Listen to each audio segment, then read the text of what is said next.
தலைமைச் செயலகத்தில் உள்ள நாமக்கல் கவிஞர் மாளிகையில் 2 நாட்கள் கூட்டம் நடத்துகிறார் நமது பொன்மனச்செம்மல் புரட்சித் தலைவர் எம்ஜிஆர் அவர்கள்.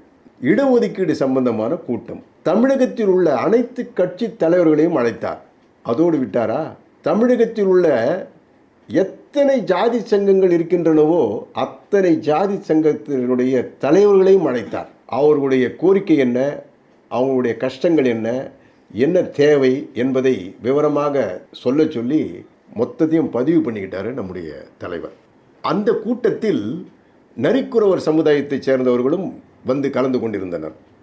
அந்த நரிக்குறவர் சமுதாயத்தைச் சேர்ந்த சகோதர சகோதரிகளை அழைத்து அவர்களிடம் வேஷ்டி, சேலைகள், துண்டுகள், சால்வைகளை கொடுத்து, நீங்கள் உடனே இதை கட்டிக்கிட்டு வாங்க, கொஞ்ச நேரத்தில் தலைவர் கொடுத்த வேஷ்டியை கட்டிக்கிட்டு சேலையை உடுத்திக்கிட்டு அந்த நரிக்குறவர் சமுதாயத்தை சேர்ந்த சகோதரர்கள் சகோதரிகளும் வராங்க.